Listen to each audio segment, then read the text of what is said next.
Howdy, Potter. Okay. Camera is off. That's good. Share my screen where? Here. So I decided to do what's mentioned in the description. Just finishing my candy to loop up my respiratory area a bit because I was going through a bronchitis. Maybe I shouldn't be doing this, but I really felt like reading, but not committed enough to be really doing this. So I figured I'll try. Just read it out loud to myself and record that and make it like a little achievement for myself. So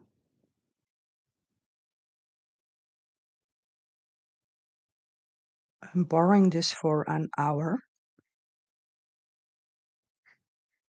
and I'm going to continue for my own self or with the world. I have no business, by the way, posting this in the science and technology category. But what the shit is up with these categories? So stupid.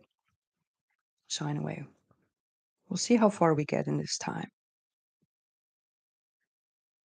We are reading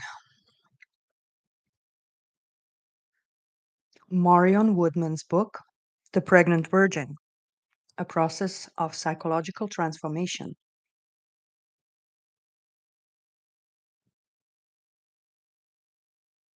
I think I saw a small dedication here. To those with whom I am sharing the journey, with much gratitude to Daryl Sharp, Ross Woodman, Shirley Grace Jeffries, Fraser Boa, Greg Morganson, and to my analysts. Chapter 2 is based on a lecture originally published as Abandonment in the Creative Woman in Chiron, a review of Jungian analysis, 1985. Chapter 3 is based on a lecture originally published as Psyche, Soma Awareness in Quadrant, Journal of the C.G. Jung Foundation for Analytical Psychology, New York, volumes. Oh. Anyway, contents, introduction, frog conjunctions.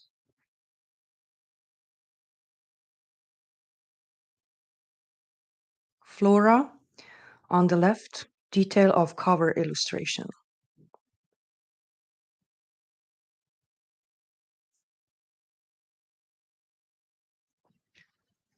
Since feeling is first, who pays any attention to the syntax of things will never wholly kiss you? Then laugh, leaning back in my arms, for life's not a paragraph, and death, I think, is no parenthesis. E. E. Cummings. E. E. Cummings. The way I just said that. So, The Pregnant Virgin is a study in process. In its conception, it was called Chrysalis. By the time it was born, the baby had outgrown its chosen name. Its skeleton, the process of metamorphosis from caterpillar to chrysalis to butterfly, was intact. The whole, however, had become more than the sum of its parts. The parts concentrate on the periods in the chrysalis when life, as we have known it, is over. No longer who we were, we know not who we may become. I'm noticing I'm breathing hard. It's because I'm a bit nervous. Let me drink a sip of water and I'll try to just move the microphone away from my mouth when I'm breathing so you don't hear me go like, gasping for air all the time. And by the way, I'm really going for the worst streamer of the world award here.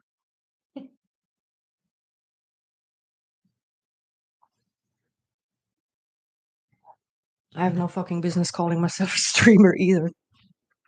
So, okay. I'll restart. The Pregnant Virgin is a study in process. In its conception, it was called Chrysalis. By the time it was born, the baby had outgrown its chosen name. Its skeleton, The process of metamorphosis from caterpillar to chrysalis to butterfly was intact. The whole, however, had become more than the sum of its parts. The parts concentrate on the periods in the chrysalis life when when life as we have known it is over. No longer who we were, we know not who we may become. We experience ourselves as living mush, fearful of the journey down the birth canal. The whole has to do with the process of psychological pregnancy. The virgin, forever a virgin, forever pregnant, forever open to possibilities. The analogy between the virgin with child and the chrysalis with butterfly does not originate with me. In ancient Greece, the word for soul was psyche, often imagined as a butterfly. The emergence of the butterfly from the chrysalis was analogous to the birth of the soul from matter, a birth commonly identified with release, hence a symbol of immortality. The divine child, the Redeemer, the child of the Spirit shaping in the womb of the Virgin, finds a natural image in the winged butterfly transforming in the chrysalis, preparing to be free of the creature that crawls on its belly.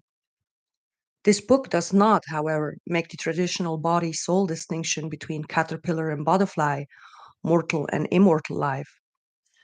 Rather, it explores the presence of the one in the other, suggesting that immortality is a reality contained within its mortality and, in this life, dependent upon it. The pregnant virgin, that is, looks at ways of restoring the unity of body and soul.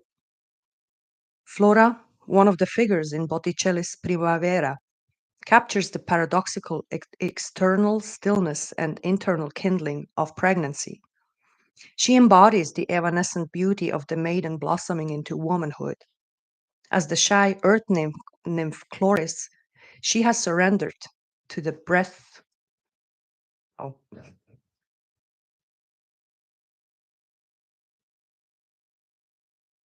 to the breath of sapphire, and is now being awakened into the calm, luxuriant Flora. Like Mary, impregnated by the Holy Spirit, she stands radiant and full of grace, her femininity forthright and lyrically tender as she looks the beholder straight in the eye. Writing The Pregnant Virgin has been a 9 months pregnancy. The book rejected its preconceived pattern. It evolved in its own metamorphic process. Last August, in my second month, I suffered severe morning sickness. One look at an expanse of white paper made me ill. I feared a miscarriage.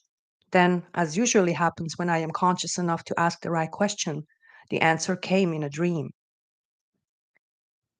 I am sitting on steps near the waters of Georgian Bay. I am attempting to roll a big lily pad into the shape of a cylinder. I won't do what I want it to do. One end keeps falling open as I hold the other end rolled. Behind me is an old hotel. Two men are fighting on the balcony. I can feel their blows in my bones. I think I should try to do something about that, but a voice says, "Fasten your pipe." I continue with the lily pad, and suddenly one man throws the other off the balcony, right over my head. Now I really must do something. I am about to rise when the voice commands again, "Fasten your pipe." Now I understand. I am creating an instrument. I see beside me and a little behind a huge smiling frog sitting in a pool of green eggs, immensely proud of herself and waiting for me to finish the piccolo pipe so the eggs can go through and be played into meaningful sounds. I woke up knowing what the problem was.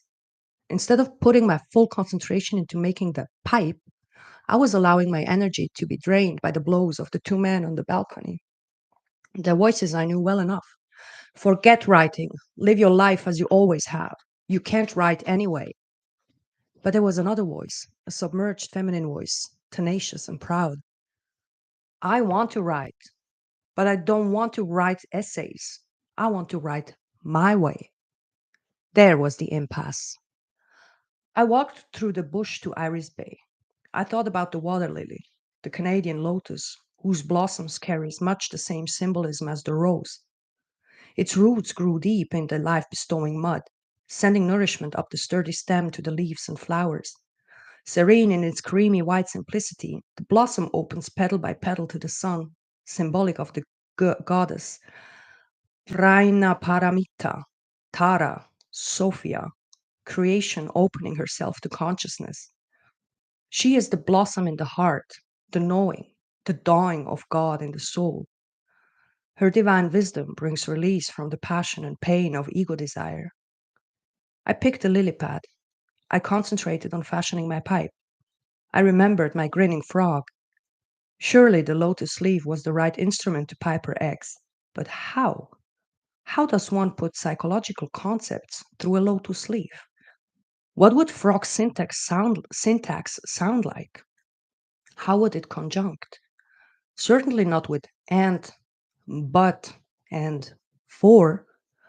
I would have much more to do with leaping through the air from lily pad to lily pad, leaping intuitively with the imagination, or swimming through water.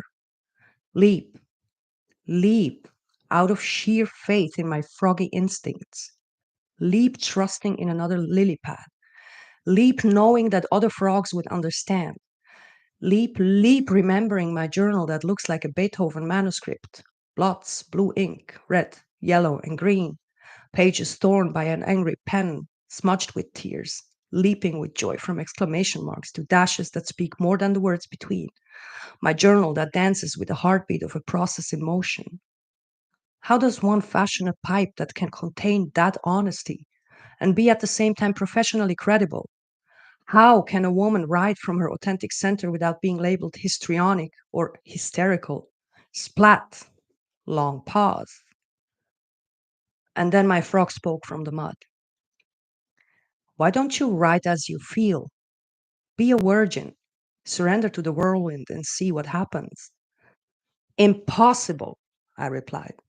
I'm not going to make a fool of myself. I'm not going to set myself up to be shut down. I know the guns too well. That conversation put Chrysalis into a cocoon. For weeks, I tried to find a syntax that could simultaneously contain the passion of my heart and the analytic detachment of my mind. I was encouraged by a picture of an Indian goddess holding her hands in a gesture that would contain the lily pad, known as link of increase, meaning marriage or coronation. Its highly differentiated fingers seemed to cradle a pearl or flower. The tips of the two middle fingers, gently brought together, symbolize the coincidence of opposites. Some firm, gentle, androgynous style seemed to be indicated. Sorry. This is such, oh my God, I love this book. Further enlightenment came with Nietzsche's essay, Truth and Falsity, in which he writes, I'm afraid we are not rid of God because we still have faith in grammar. Yes, I did feel answerable to that hatchet God. Jehovah, by whatever name, that God who stares down with his thou shalt written stone, a demonic parody of the creative imagination. Unaware of leaping, he keeps everything concrete and literal. And then I read Caroline Heilbrun's review of Lyndall Gordon's biography of Virginia Woolf. Heilbrun points out that Woolf was, like all women, trained to silence, that the unlovable woman was always the woman who used words to effect. She was caricatured as a tattle, a scold, a screw, a witch. Woman felt the pressure to relinquish language, and nice women were quiet.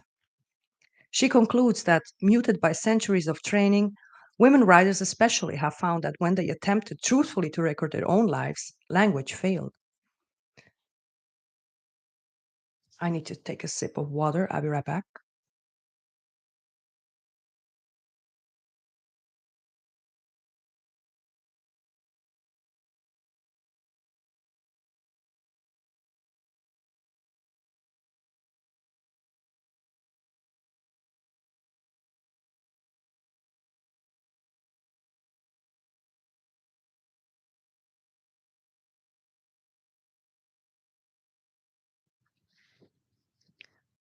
If that is true of the artist, it is no less true of any woman attempting to speak with her own voice.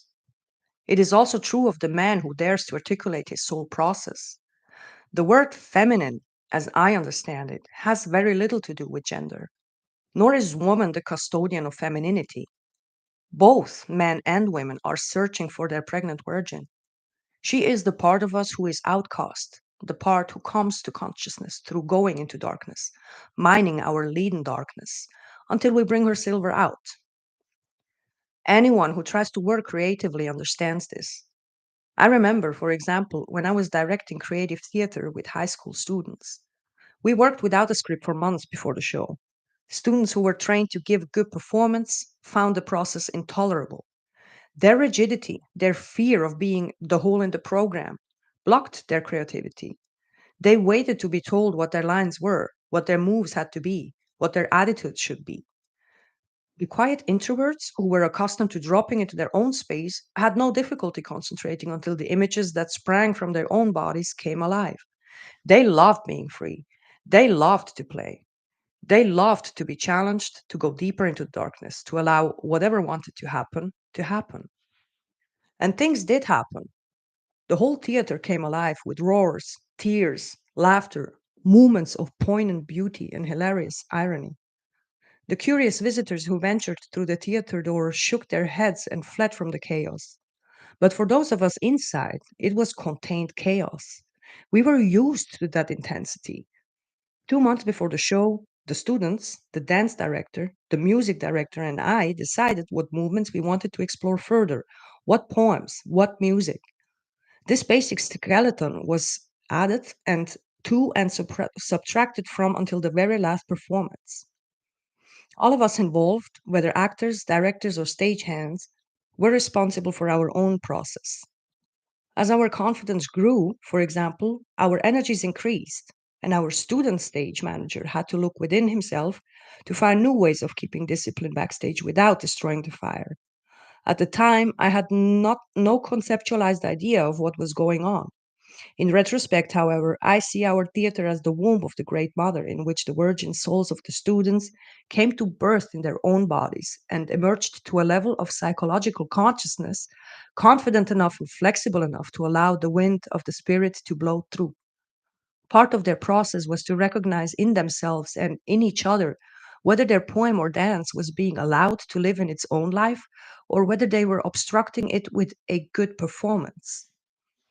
What we were interested in was individual process, group process, and eventually process between the audience and the cast. Since it was theater in the round, the students usually seated their parents so that at some point in the program they would kneel 2 feet away and look them straight in the eye. More than one parent found the naked encounter with their own adult child overwhelming and struggled to choke back the unexpected tears. What we were not interested in was product or external performance.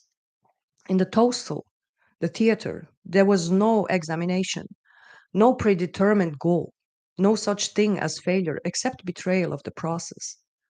In other areas of the school, we might undergo dismemberment.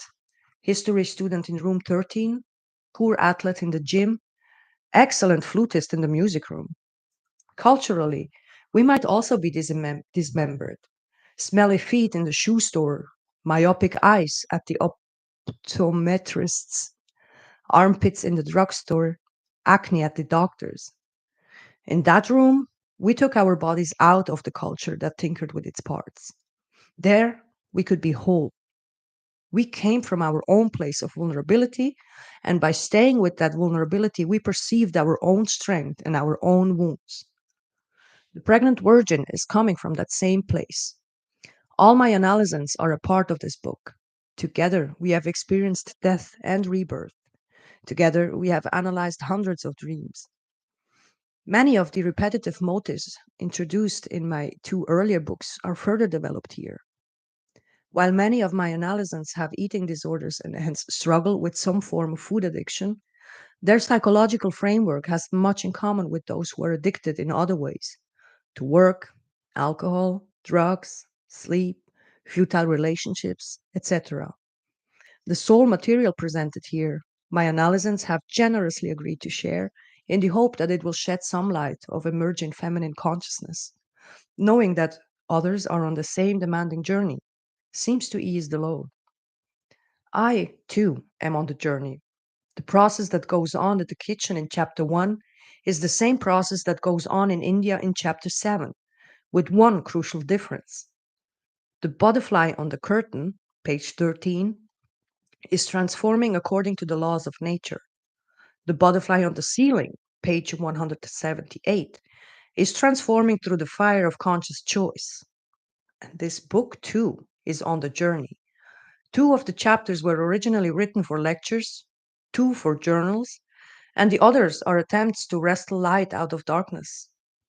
Each one is a prism through which the difficulties of becoming and being may be looked at from different angles.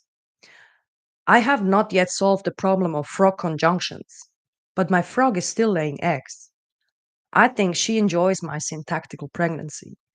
Meanwhile, this is not an apology for polywog. It is a challenge to myself and my readers to listen with the heart, to hear the language that lies in the silence, as surely as it lives in the word. I think that was the introduction. Let's see. Yeah. I think I have to burp real quick. Let me mute and drink another sip of water. I'll be right back.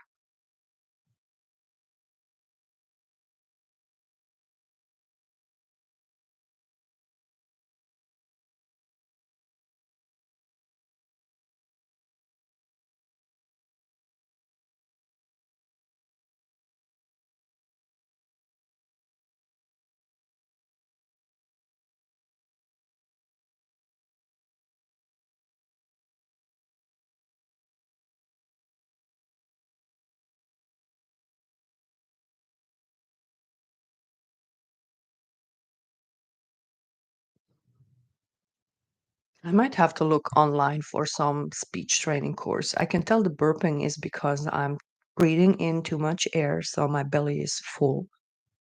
And that's because I'm not breathing, breathing naturally. So I'll try to relax a bit. I don't know why I'm nervous. Nobody's listening to this. Okay. Right? No.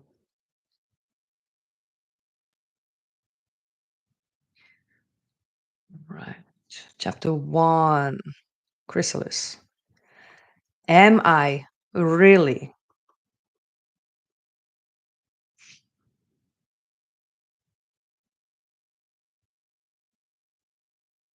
I am not a mechanism, an assembly of various sections. And it is not because the mechanism is working wrongly that I am ill. I am ill because of wounds to the soul, to the deep emotional self. And the wounds to the soul take a long, long time. Only time can help, and patience, and a certain difficult repentance. Long, difficult repentance, realization of life's mistake, and the freeing oneself from the endless repetition of the mistake which mankind at large has chosen to sanctify. D.H. Lawrence, Healing. No bird soars too high if he soars with his own wings. Prisons are built with stones of law, brothels with brick of religion. Joys impregnate, sorrows bring forth.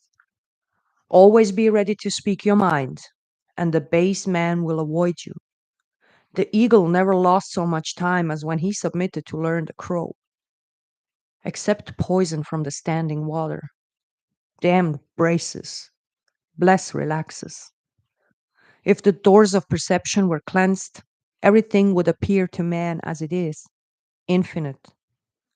For man has closed himself up till he sees all things through narrow chinks of his cavern. The man who never alters his opinion is like standing water and breeds reptiles of the mind. William Blake, from The Marriage of Heaven and Hell.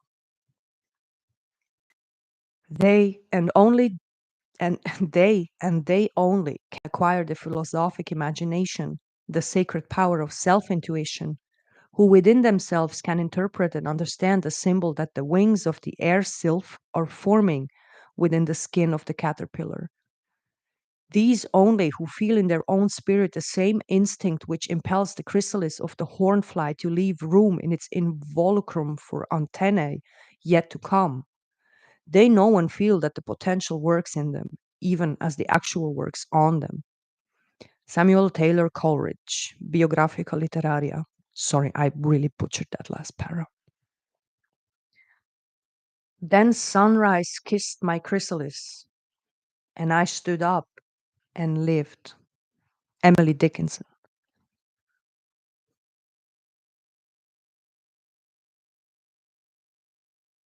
Oh, I took cough so bad. Give me a sec.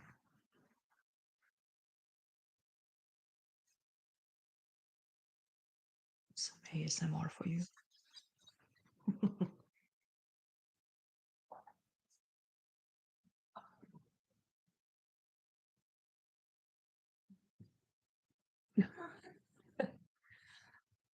I'm sorry. Thank you for bearing with me. I was 3 years old when I made the most important psychological discovery of my life. I discovered that a living creature, obeying its own inner laws, moves through cycles of growth, dies, and is reborn as a new creation. One day I was smoking my corncob bubble pipe, helping my father in the garden. I always enjoyed helping him because he understood bugs and flowers and where the wind came from. I found a lump stuck to a branch, and father explained that Catherine Caterpillar had made a chrysalis for herself. We would take it inside and pin it on the kitchen curtain. One day a butterfly would emerge from that lump.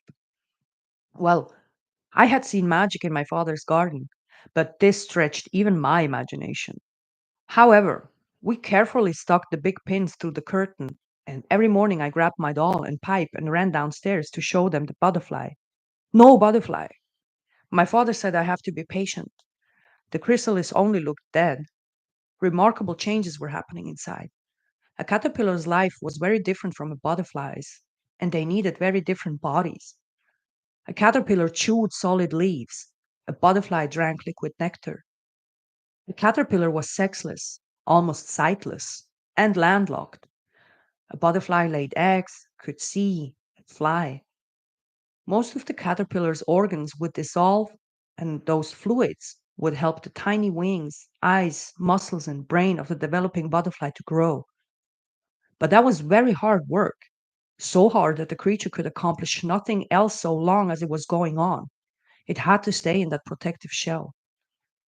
I waited for that sluggish glutton of a caterpillar to change it to a delicate butterfly. But I secretly found my father had made a mistake. Then one morning, my doll and I were eating our shredded wheat when I sensed I was not alone in the kitchen. I stayed still. I felt a presence on the curtain. There it was, its wings still expanding, shimmering with translucent light, an angel who could fly. Its chrysalis was empty. That mystery on the kitchen curtain was my first encounter with death and rebirth.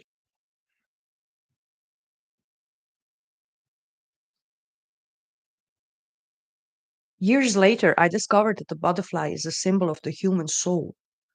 I also discovered that in its first moments out of the chrysalis, the butterfly voids a drop of excreta that has been accumulating during pupation. This drop is frequently red and sometimes voided during first flight. Consequently, a shower of butterflies may produce a shower of blood, a phenomenon that released terror and suspicion in earlier cultures, sometimes resulting in massacres. Symbolically, if we are to release our own butterfly, we too will sacrifice a drop of blood, let the past go, and turn to the future. It is the twilight zone between past and future that is the precarious world of the transformation within the chrysalis. Part of us is looking back, yearning for the magic we have lost. Part is glad to say goodbye to our chaotic past. Part looks ahead with whatever courage we can muster. Part is excited by the changing potential. Part sits stone still, not daring to look either way. Individuals who consciously accept the chrysalis, whether in analysis or in life's experience, have accepted a life death paradox, a paradox which returns in a different form at each new spiral of growth. In T.S. Eliot's Journey of the Magi, one of the kings, having returned to his own country, describes his experience in Bethlehem. So we continued and arrived at evening. not a moment too soon. Finding the place it was, you may say, satisfactory. All this was a long time ago, I remember, and I would do it again, but sit down. This sit down. This, were we led all that way for birth or death? There was a birth, certainly. We had evidence and no doubt. I had seen birth and death, but had thought they were different. This birth was hard and bitter agony for us, like death, our death. We returned to our places, these kingdoms, but no longer at ease here in the old dispensation, with an alien people clutching their gods. I should be glad of another death. If we accept this paradox, we are not torn to pieces by what seems to be an intolerable contradiction. Birth is the death of the life we have known. Death is the birth of the life we have yet to live. We need to hold the tensions and allow our circuit to give way to larger circumference. People splayed in a perpetual chrysalis. Those find life very stale, flat, and unprofitable, or, to use the modern jargon, boring, are in trouble. Stuck in a state of stasis. They clutch their childhood toys, divorce themselves from the reality of their present circumstances, and sit hoping for some magic that will release them from their pain into a world that is just and good, a make believe world of childhood innocence, fearful of getting out of relationships that are stultifying their growth, fearful of confronting parents, partners, or children who are maintaining infantile attitudes. They sink into chronic illness and or psychic death. Life becomes a network of illusions and lies. Rather than take responsibility for what is happening, rather than accept the challenge of growth, they cling to the rigid framework that they have constructed or that has been assigned to them from birth. They attempt to stay fixed.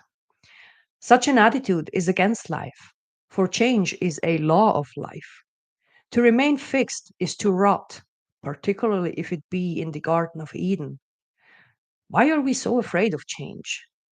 Why, when we are so desperate for change, do we become even more desperate when transformation begins? Why do we lose our childhood faith in growing? Why do we cling to old attachments instead of submitting ourselves to new possibilities, to the undiscovered worlds in our own bodies, minds, and souls? We plant our fat amaryllis bulb.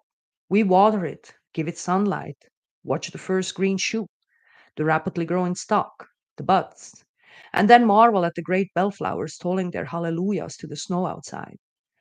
Why should we have more faith in an amaryllis bulb than in ourselves? Is it because we know that the amaryllis is living by some inner law, a law that we have lost touch with in ourselves? If we can allow ourselves time to listen to the amaryllis, we can resonate with its silence. We can experience its eternal stillness. I am shaking. This is so good. Drag me, Marion. We can find ourselves at the heart of the mystery. And in that place, the place of the goddess, we can accept birth and death. The exquisite blossom will die, but if the bulb is given rest and darkness, another bloom will come next year. Insecurity lies at the heart of the fear of change. Individuals who recognize their own worth among those they love can leave and return without fear of separation. They know they are valued for themselves. Our computerized society, fascinating and efficient as it is making deeper and deeper inroads into genuine human values. A machine, however intricate, has no soul, nor does it move with the rhythms of instinct. A computer may be able to vomit out the facts of my existence, but it cannot fathom the subterranean corridors of my aloneness, nor can it hear my silence, nor can it respond to the shadow that passes over my eyes. It cannot compute the depth and breadth and height of the human soul.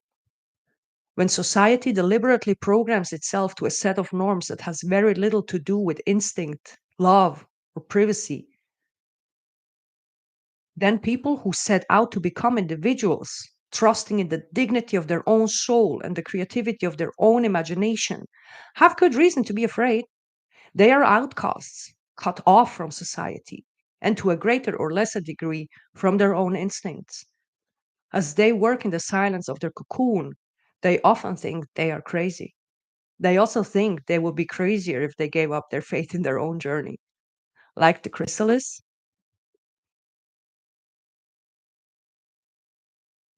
pinned to the kitchen curtain.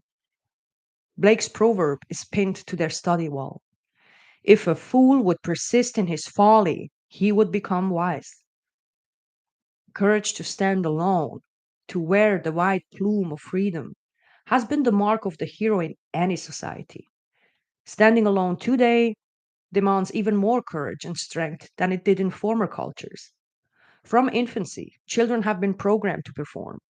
Rather than living from their own needs and feelings, they learn to assess situations in order to please others. Without an inner core of certainty grounded in their own musculature, they lack the inner resources to stand alone. Humbled by mass media and peer group pressures, their identity may be utterly absorbed by collective stereotypes. In the absence of adequate rites of passage, ad men become the highest priests of an initiation into the addictions of consumerism. Everywhere the ceremony of innocence is exploited. Without recognized rights, members of a society are not sure who they are within the structure. Children who have fumbled their way through puberty find themselves in adolescence raging for independence, at the same time furious when asked to take responsibility. Boys who have never been separated from their mothers and are fearful of their fathers cannot make the step into adult manhood. Girls who have lived in the service of their driving masculine energies are not going to forsake their PPFF, prestige, power, fame, and fortune, for a sense of harmony with the cosmos. Even the rites of marriage are confusing.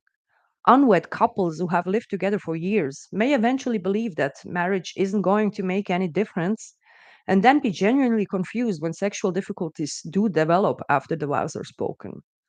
Arriving at middle age is agony for those who cannot accept the mature beauty of autumn. They see their wrinkles hardening into lines and new liver spots appearing every day, without the compensating mellowing in their soul. Without the rights of the elderly, they cannot look forward to holding a position of honor in their society, nor in most cases will they treasure their own wisdom. For some, even the dignity of death dare not to be contemplated. The undercurrent despair in our society is epitomized in a German word that first appeared in English in 1963 and is now incorporated into the Oxford English Dictionary Supplement 1985. It is Torschlusspanik, pronounced Torschlusspanik. I'm German native speaker. Defined as panic at the thought that the door between oneself and life's opportunities has shut. Words enter a language when they are needed, and Torschlusspanik has arrived. The doors that were once opened through initiation rites are still crucial thresholds in the human psyche. And when those doors do not open, or when they are not recognized for what they are, life shrinks into a series of rejections fraught with Torschlusspanik. The graduation formal to which the girl was not invited, the marriage that did not take place, the baby that was never born, the job that never materialized. Looking back, we recognize that it was often not our choice to determined which door opened and which door shut. We were chosen for this, rejected for that. Torschluss panic is now a part of our culture because there are so few rights to which individuals will submit in order to transcend their own selfish drives. Without the broader perspective, they see no meaning in the rejection. The door tuts, leaving them bitter or resigned. If, instead, they could temper themselves to a point of total concentration, a bursting point where they could either pass over or fall back as in a rite of passage, then they could test who they are. Their passion will be spent in an all out positive effort instead of deteriorating into disillusionment and despair. The terror behind that word, tortious panic, is what drives many people into analysis. The last door has shut, the last rejection has taken place. No door will ever open again. Nothing means anything. Another reason for fearing the chrysalis lies in our cultural loss of containers. Our society's emphasis on linear growth and achievement alienates us from the cyclic pattern of death and rebirth, so that when we experience ourselves dying or dream that we are, we fear annihilation. Primitive societies are close enough to the natural cycles of their lives to provide the containers through which the members of the tribe can experience death and rebirth as they pass through the difficult transitions. To quote from the classic Rites of Passage by Arnold von Gannep, in such societies, every change in a person's life involves actions and reactions between sacred and profane, actions and reactions to be regulated and guarded so that society as a whole will suffer no discomfort or injury. Transitions from group to group and from one social situation to the next are looked on as implicit in the very fact of existence, so that a man's life comes to be made up of a succession of stages with similar ends and beginnings: birth, social puberty, marriage, fatherhood, advancement to a higher class, occupational specialization, and death. For every one of these events, there are ceremonies whose essential purpose is to enable the individual to pass from one defined position to another, which is equally well defined. In this respect, man's life resembles nature, from which neither the individual nor the society stands independent. Through their initiation, for example, boys are recognized as responsible adult men. They are cut off from their mothers, trained as warriors, instructed in the culture of their tribe. For girls, the meaning of puberty rites is somewhat different. Here, I quote from Bruce Lincoln's Emerging from the Chrysalis. Rather than changing women's status, initiation changes their fundamental being, addressing ontological concerns rather than hierarchical ones. A woman does not become more powerful or authoritative, but more creative, more alive, more ontologically real. The pattern of female initiation is thus one of growth or magnification, an expansion of powers, capabilities, experiences. This magnification is accomplished by gradually endowing the initiant with symbolic items that make of her a woman, and beyond this, a cosmic being. These items can be concrete, such as clothing or jewelry, or they can be non material in nature, such as songs chanted for the woman to be, myths repeated in her presence, scars, or paintings placed upon her body. The sacrification is meant to provide an experience of intense pain and an enduring record of that pain. The person is rendered unique. Through this magnification, the woman steps into the cosmic arena. She is given the water of life, with which she nourishes the cosmic tree. Such primitive rituals did not change the way people lived, they gave meaning to life. By means of ritual, relationship to the unchanging archetypal aspects of existence was affirmed and renewed. What would otherwise have been boring drudgery or Tuschlusspanik was invested with a meaning that transcended animal survival. Through ritual, human activity was connected to the divine. In more sophisticated societies, the church and the theater became ritual containers. Within the safety and the confines of the Mass, for instance, the individual could surrender to God and experience dismemberment and death, descent into hell, and resurrection of the spirit on the third day. One could experience the magnification of one's own spirit by experiencing oneself as a sacrificer, and sacrificed. Like the primitive, the participant left the ritual with enhanced meaning, with a profound sense of belonging to a cosmos and to a community that respected that cosmos. So there are two images. Let us quickly check. So this is a drawing, a legend. Ritual sacrification from Bruce Lincoln emerging from the chrysalis. These are possibly drawings that were made on women. I hope these are not the scars. Interesting. I'll have to do some deep diving into these on my own. So what's here? Okay, these are probably scars. This looks like on her booty on the back.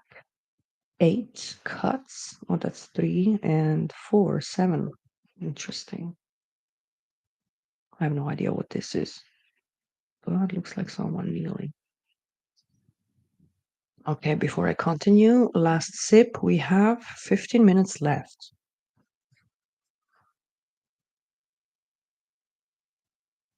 I'm not muting.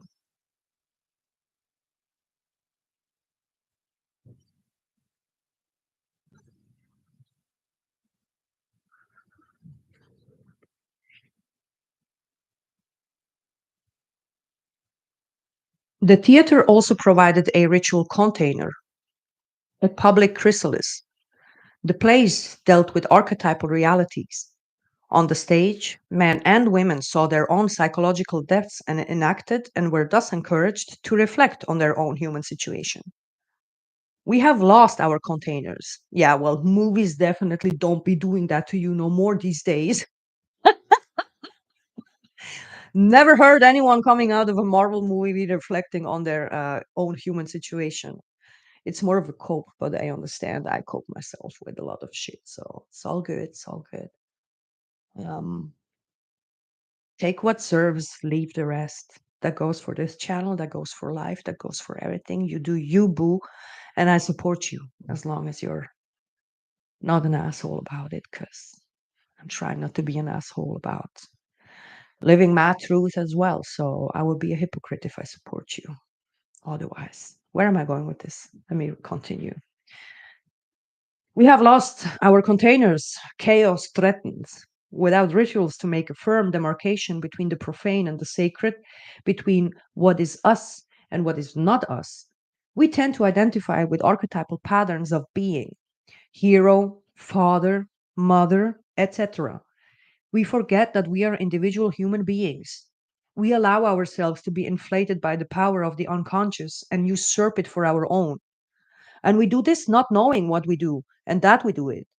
Liberated from the superstitious belief in gods and demons, we claim for ourselves the power once attributed to them.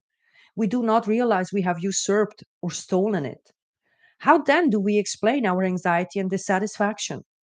Power makes us fearful. Lack of it makes us anxious. Few are satisfied with what they have. Despite our so-called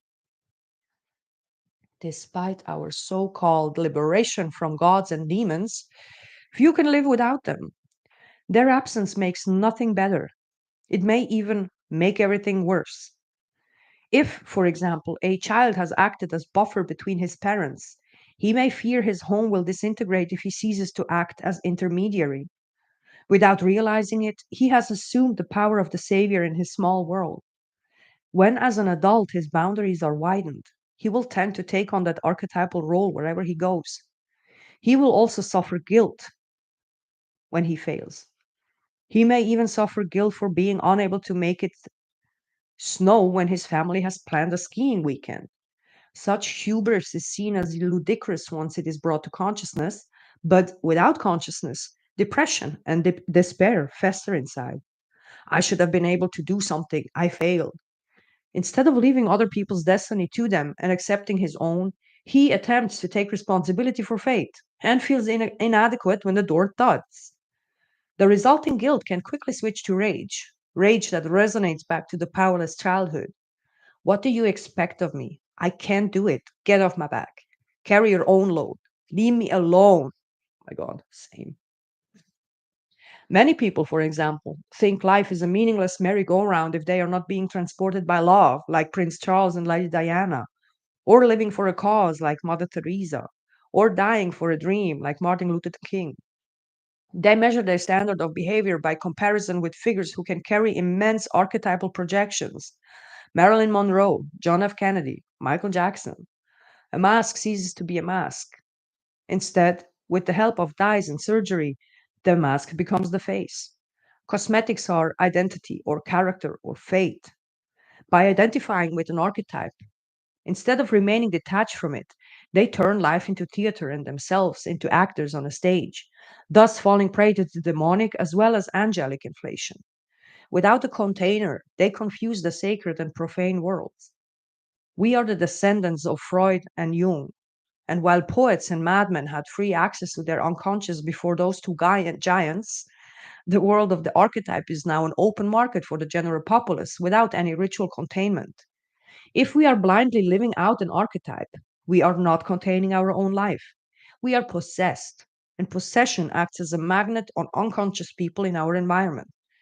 Everyday life becomes a dangerous world where illusion and reality can be fatally confused. A life that is being truly lived is constantly burning away the wheels of illusion, gradually revealing the essence of the individual. Psychoanalysis can speed up that process. Sometimes people experience themselves as caterpillars crawling along. Externally, everything seems fine. Some deep intuitive voice, however, may be whispering, "It's not worth it. Just here. You need to go. You need to go back fast."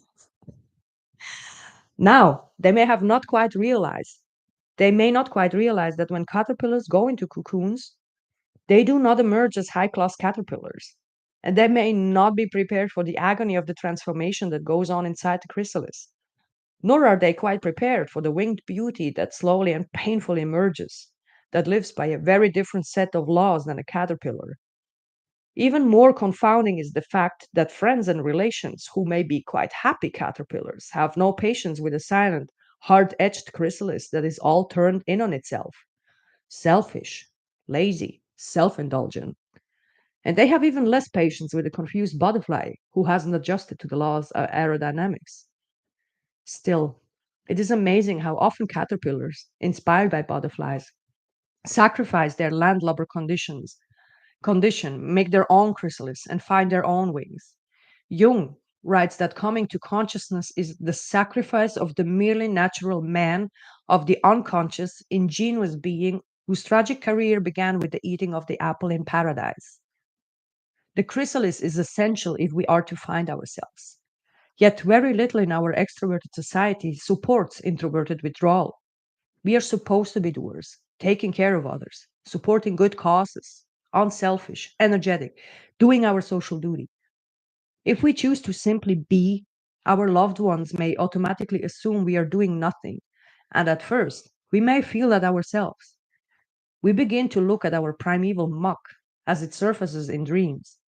All hell starts to break loose inside, and we wonder what's the point of dredging up all this stuff.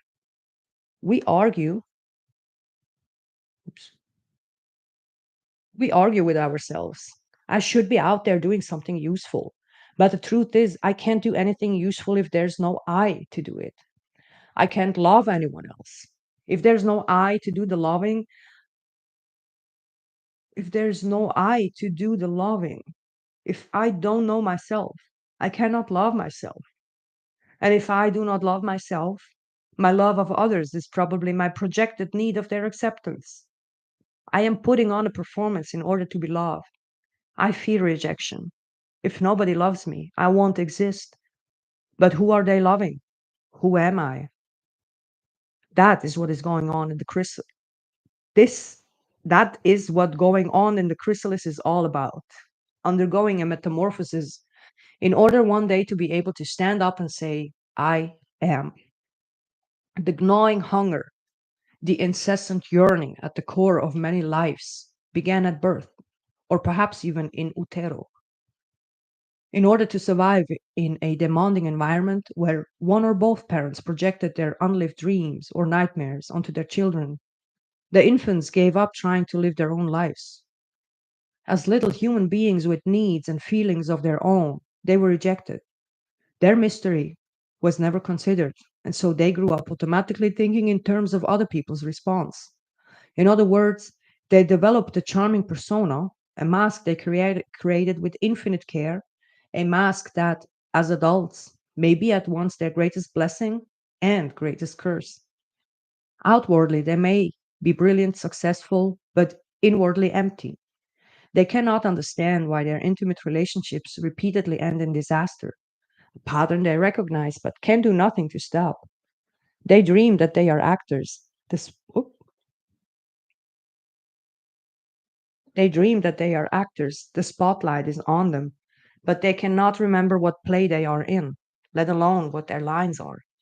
If their ego is barely formed, they may not even appear in their own dreams, or may recognize themselves as objects or little animals. It is important to point out, however, that we all need several personas, that is, the right mask for the right occasion. Jung was once lecturing on the topic when a student accused him of being hypocritical if he used a persona. Jung said that he had just had a fight with his wife and he was still angry. But that anger had nothing to do with the students, nor with their reason for getting themselves to the institute that morning. It was neither fair to himself nor to them to show that anger there. However, he said, he intended to finish the fight when he went home. The point is that we must be conscious enough to know when we are using a persona and for what reason. Otherwise, we easily identify with a particular persona, which obliges us to repress our genuine feelings and prevents us from acting on them at the right time and place. The persona is necessary because people at different levels of consciousness respond to a situation with very different antenna, naively or deliberately. Making oneself vulnerable to psychic wounding without good reason is foolish. To be wary of casting pearls before swine is not conceit, but plain common sense. As the transformation process goes on, pregnancies and newborn babies frequently appear in dreams. When the conscious ego is able to release repressed psychic energy or reconnects with unconsciously body energy or makes a decision on its own behalf, that new energy is symbolized as new life. When the psyche is preparing to move onto a new level of awareness, or one's consciousness attitude has had a new connection with the unconscious, then dreams may appear where the dream ego, the shadow, or the anima is pregnant. A sip of water time.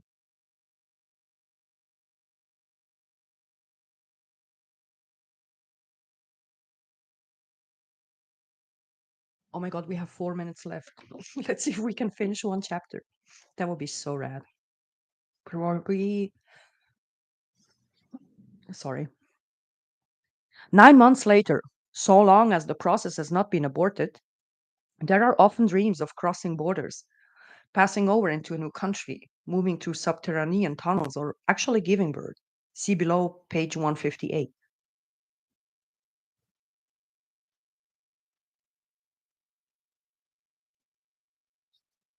If the ego falters and fails to act on the new energy, the baby may appear mutilated, starving, or dead, or it may simply disappear. I'm having a cough attack. I'll take a quick break.